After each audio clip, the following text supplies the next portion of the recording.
Greetings, Meet the Ocean fans. I'm your host, Paul North, and I am certainly excited to announce that it is World Penguin Day. And on this day of penguins, we have a special guest who Meet the Ocean has had the pleasure of working with down in the cold climate of the Southern Ocean, including Antarctica, South Georgia, and other remote outlying islands. Hearing from the scientists and experts who work in the field is a valuable teaching tool for educators. And with over 60 episodes available, Meet the Ocean's podcast is being used by teachers and families around the world.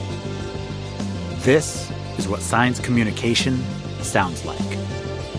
You can support our outreach and find more saltwater content on our website, meettheocean.org. And now, on to our episode. Meet the ocean. My name is Hannah Joy Kriesell, and I am a biologist. Of course, this podcast will be about penguins on World Penguin Day, but maybe about an aspect of their lives that people do not think about much. I am interested in animal behavior and especially in animal communication. And if you take a moment now to think about the first two animal species and communication signals that come into your mind, chances are that you answer like most people do. For example, a dog barking, birds calling, chirping crickets. And this is no surprise because those are animal signals that we are often confronted with in our daily lives and that we perceive. If you take a closer look, though, those are all acoustic signals. But communication signals are not only auditive, like birdsong. They include chemical signals like pheromones, for example, or electric pulses as produced by many fish species. And last but not least, tactile signals. So communication systems are very diverse. And the truly fascinating thing is that communication systems have evolved in order to be perceived and understood by the target receiver, which often means individuals of the same species. So, for example, from one blue whale to another blue whale. And for many animal species, humans are not the intended receiver. We humans might not only be unable to understand the meaning, but also not even be able to perceive a different species' communication signals, because our ears can't hear the frequency range in which they communicate, like the low-frequency calls of blue whales.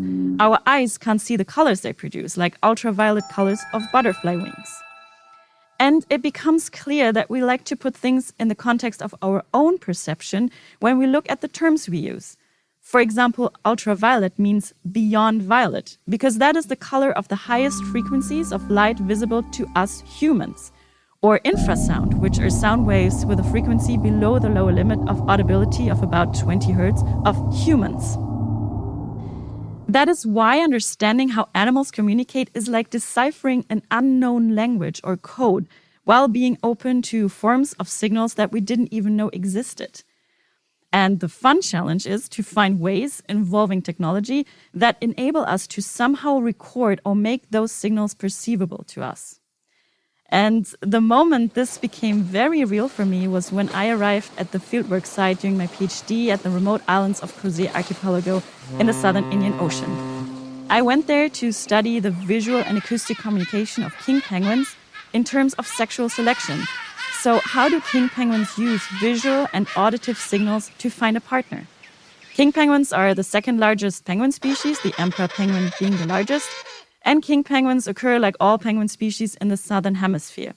And they breed on subantarctic islands. So when I finally disembarked the research vessel after 5 days at sea, it was almost a sensory overload.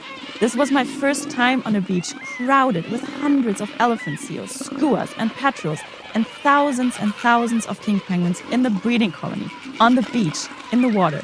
Lots of sounds from all these creatures and a very distinct smell that one gets used to, luckily.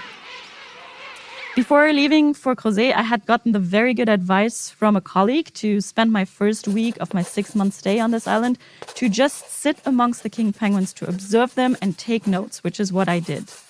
And first of all, I became an admirer of their resilience to the harsh conditions on this island.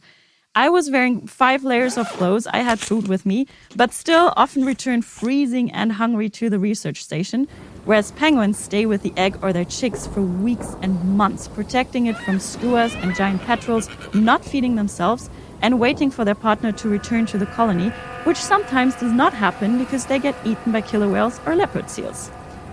It's a challenging life for sure, but the penguin's physiology, anatomy, and behavior are very well adapted to those conditions. So overall, it was very exciting for me because I started to see patterns of behavior that were repeated across individuals and sounds that I started to recognize after some days, but I could not really assign them to any category yet. So I decided to pick out and follow individuals to record their calls and take notes of their behavior and also to take blood samples. Because at that time, there was no way to be certain about whether you looked at a female or a male king penguin because they look the same to us. The sexual dimorphism, females tend to be smaller than males, is not reliable enough to make a definite decision about the sex of a king penguin.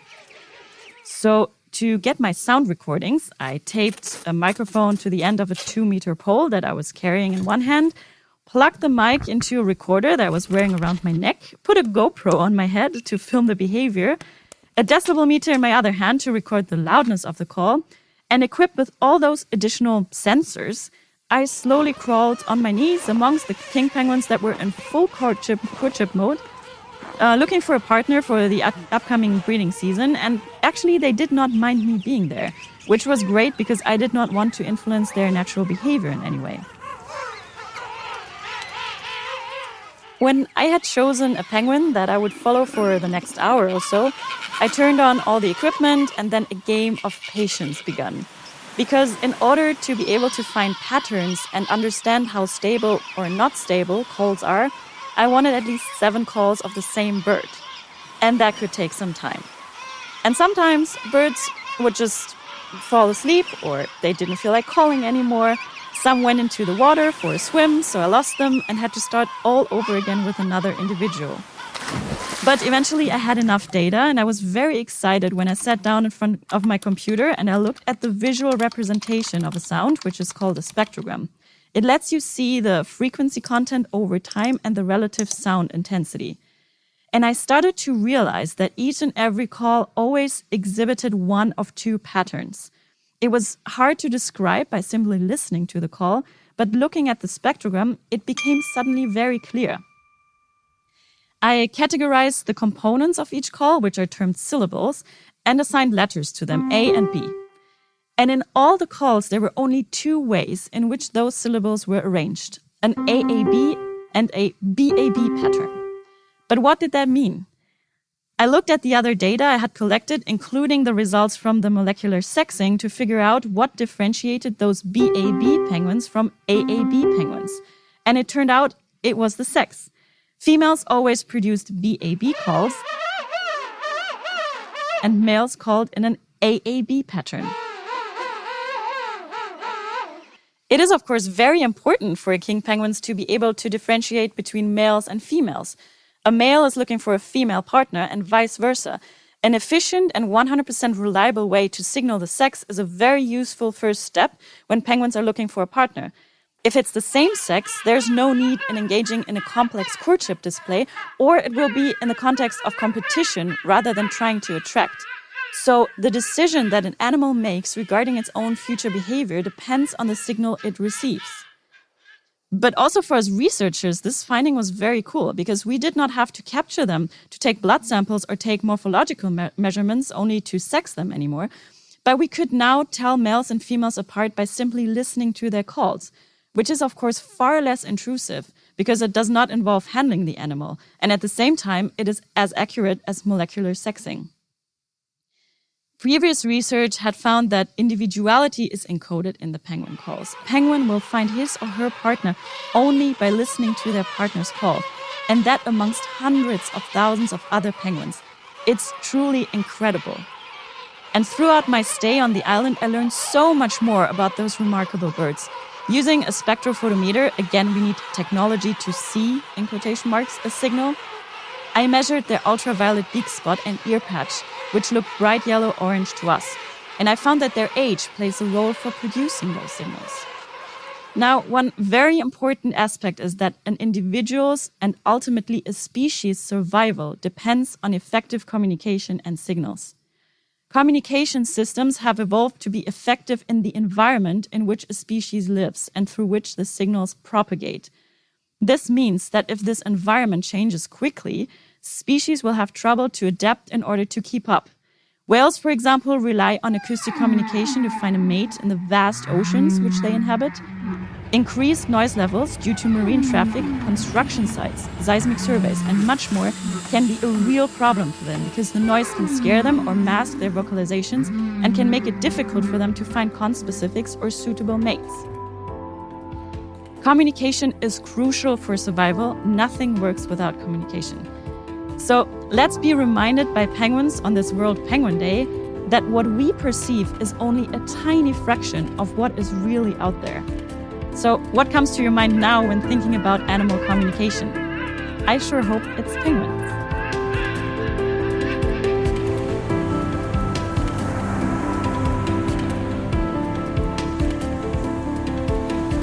Meet the Ocean is produced by Paul North and Andrew Gettings, with sound design by Kelsey Anderson.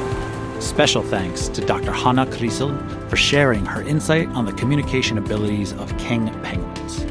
We are a listener-supported nonprofit.